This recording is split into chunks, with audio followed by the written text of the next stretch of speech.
Baik, selamat siang, salam sejahtera bagi kita semua. Selamat datang LMS Sekolah Penggerak pada siang hari ini. Adapun materi yang akan dibawakan oleh Bapak Fasilitator kita adalah tentang modul ajar.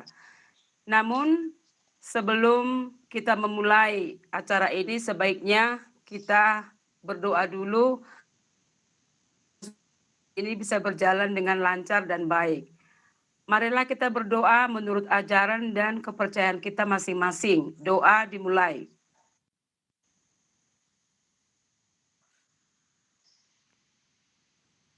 Doa selesai.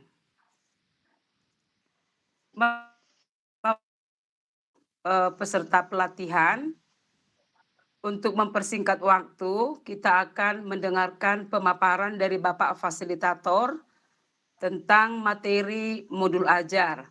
Semoga nanti setelah pemaparan ini, Bapak Ibu dan kita semua sebagai peserta modul ajar dan bisa menciptakan modul ajar yang menarik yang boleh kita pakai dalam pembelajaran kita sehari-hari. Kepada Bapak Fasilitator, kami persilakan Pak. Terima kasih kepada Ibu Moderator. Saya ucapkan siang buat kita semua. Selamat siang Pak. Siang Pak. Sehat Pak. Ya, baik Bapak Ibu, kita telah melaksanakan IHT dan program sekolah penggerak. Nah, pada materi yang lalu kita sudah sampaikan tentang capaian pembelajaran. Nah, pada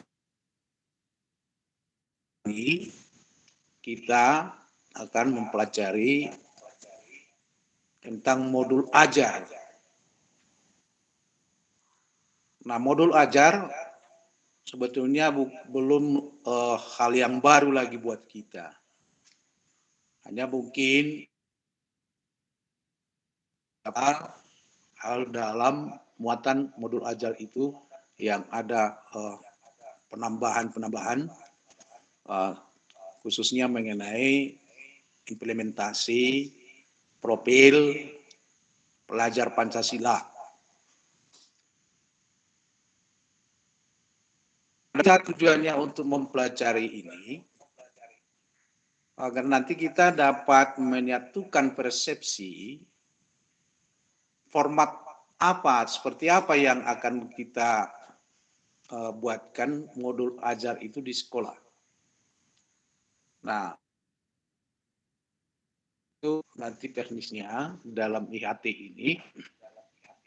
Setelah selesai nanti materi, Bapak Ibu akan dibuat kelompok diskusi dan akan dibagikan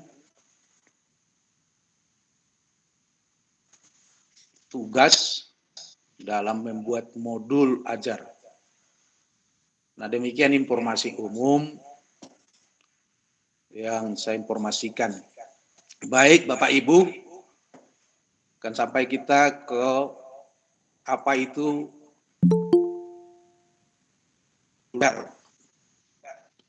dan bagaimana format dari modul ajar itu. Nah, dalam modul ajar ada 3 komponen.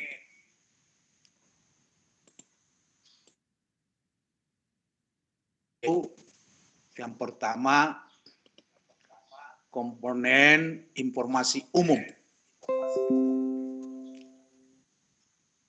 Nah, dalam informasi umum ini yang kita tuangkan nanti di dalam, yang pertama, identitas modul. Jadi identitas modul. Nah, di dalam identitas modul ini yang akan kita cantumkan di situ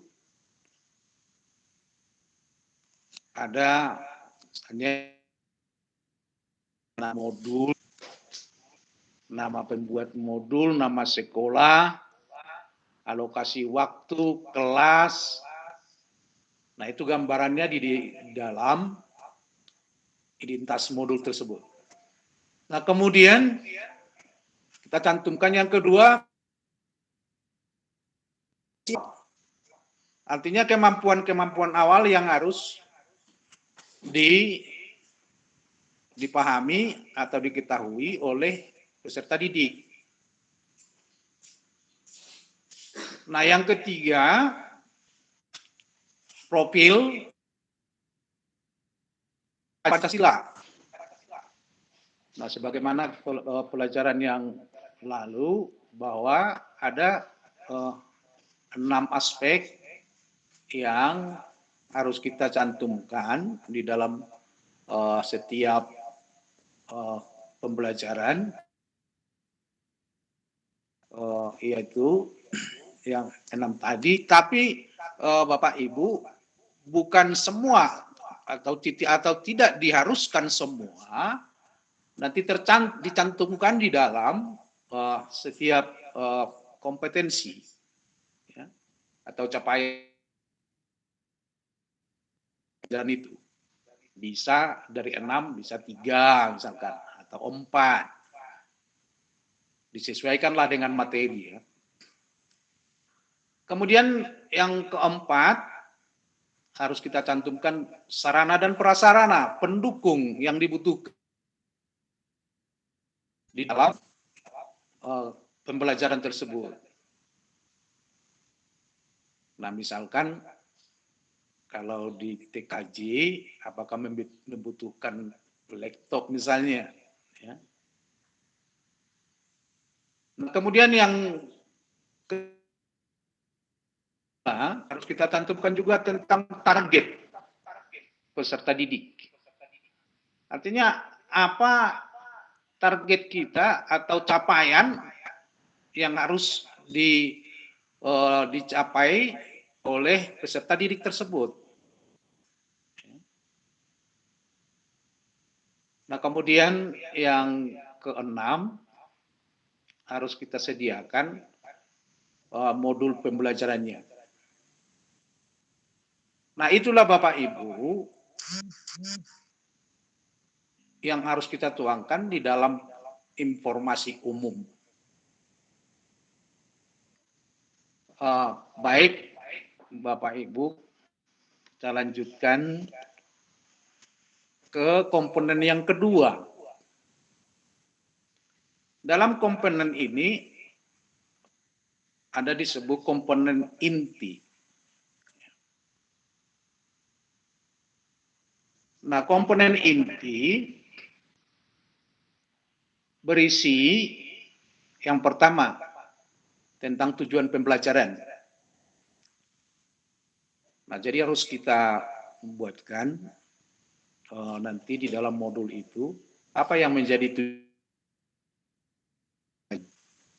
Kemudian yang kedua harus kita tuangkan juga pemahaman bermakna.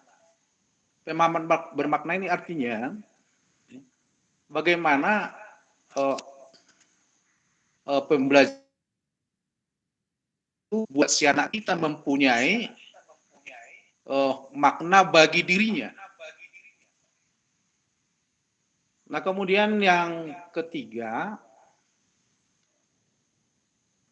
harus kita buatkan berupa suatu pertanyaan yang disebut pertanyaan pemantik. Pemicu bagaimana merangsang si anak untuk ingin tahu tentang materi itu. Kemudian yang keempat,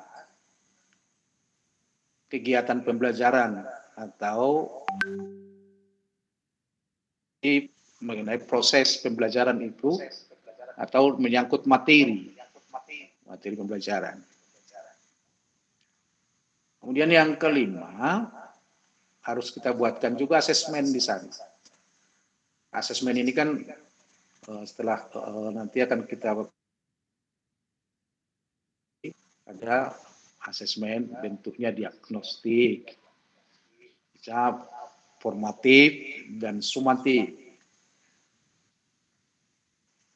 Nanti bisa melalui pengamatan, lisan, tertulis, observasi. Nah, selanjutnya yang bagian ke-6 dalam komponen ini adalah mengenai pengayaan dan remedial. Nah, mengenai pengayaan dan remedial, Bapak Ibu sudah tahu kita kalau yang sudah mencapai apa yang standar yang telah kita tentukan yang harus dicapai. Kemudian remedial bagi anak yang belum mencapai ya, kompetensi yang diharapkan. Nah, itulah yang berupa isi dari komponen inti itu. Nah, selanjutnya komponen yang ketiga di dalam modul yaitu berupa lampiran. Nah, dalam lampiran yang pertama, kalau ada lembaran kerja siswanya. Nah, lembaran kerja siswa ini apakah dalam bentuk portofolio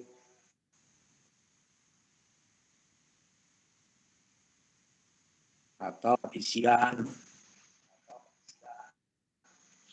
Kemudian yang kedua, dalam lampiran harus tertuang bahan bacaan, baik itu bagi guru dan peserta didik. Kemudian yang ketiga adalah glosarium. Glosarium yaitu mengenai kata-kata kunci yang ada di dalam modul. Supaya nanti pembaca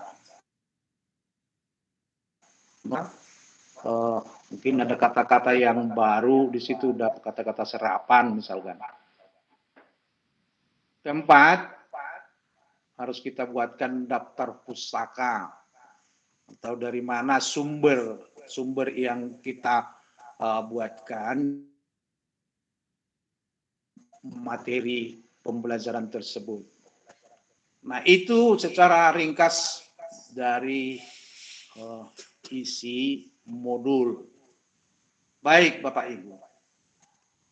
Sebelum kita ke tugas selanjutnya, mungkin Bapak Ibu ada yang bertanya.